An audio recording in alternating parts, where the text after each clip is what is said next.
des pharmaciens anticapitalistes avec ce type d'expérimentation, on est 10. On est 10 en France.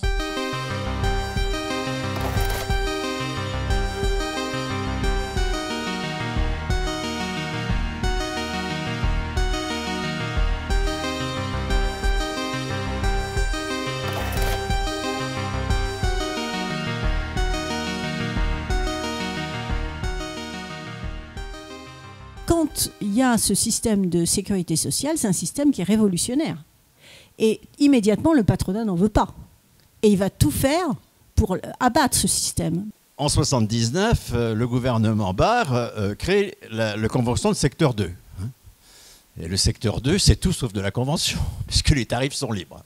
Le deuxième point sur lequel il y a eu vraiment une dérive tout à fait désastreuse, ce sont les régimes complémentaires. Même les entreprises spécialisées dans la vente de génériques, donc les médicaments, les copies des médicaments de marque, donc ceux qui sont vendus les moins chers, réussissent à dégager beaucoup de profits quand même. Le pire, c'est qu'ils essayent de justifier ça, les industriels pharmaceutiques, généralement en disant oui, mais ça coûte en recherche et développement.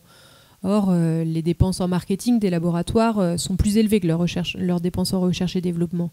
Ils assurent plus la toute première étape de recherche qui est souvent assurée par les laboratoires publics. En 10 ans, l'industrie pharmaceutique, en même temps, a supprimé 10 000 emplois en France. Le premier ennemi des patients et des pharmaciens, c'est l'industrie pharmaceutique. Ils veulent faire disparaître les petites pharmacies de campagne pour que vous, patients, habitant Buja, vous soyez obligés d'aller, parce que mes MAC, ils vont disparaître aussi.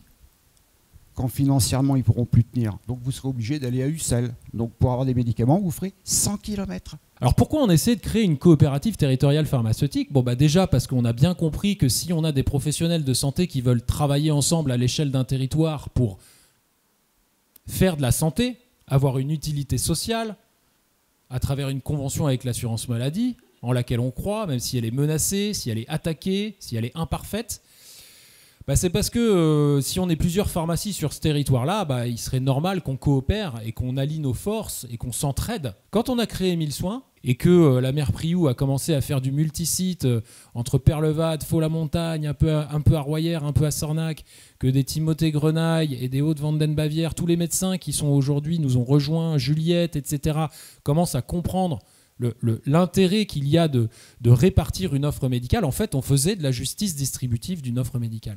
Voilà, ce soir c'est filmé, ça se trouve sur les réseaux, il y a un jeune pharmacien ou une jeune pharmacienne qui va dire « moi j'ai envie de venir travailler dans cet endroit-là pour faire advenir ce que tout le monde considère comme étant impossible », c'est-à-dire une coopérative d'entraide entre les pharmacies qui soit basée sur des valeurs anticapitalistes, écologiques et sociales. Moi, je ne suis pas anticapitaliste, Antoine. Je suis communiste, d'accord ? Parce que le mot anticapitaliste, c'est un mot qui ne veut rien dire, d'accord ? C'est un mot creux. Communiste, c'est un mot qui veut dire quelque chose, c'est-à-dire décider à ne travailler que selon sa déontologie. Aujourd'hui, il y a une effervescence communiste dans ce pays. Ce qui se fait ici, c'est de l'effervescence communiste. Mais il faut mettre le mot communiste, d'accord ? Pas d'euphémisme, les communs, ou je ne sais pas quoi. Il ne suffit pas d'un pôle public par en haut, d'accord ? C'est ça l'échec des nationalisations de 81, par en haut. Alors que les choses ne peuvent se faire que par en bas. Et moi, ce que j'apprécie énormément ici, c'est que c'est par en bas que ça se fait. Le communisme, il se fait par en bas, d'accord ? Moi, j'avais un prof de séminaire, je voulais être curé, d'accord ?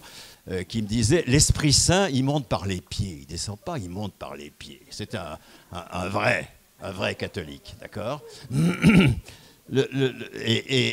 je termine là-dessus. On s'arrête sur cette théologie de la libération par les pieds que tu nous proposes, Bernard, et à laquelle...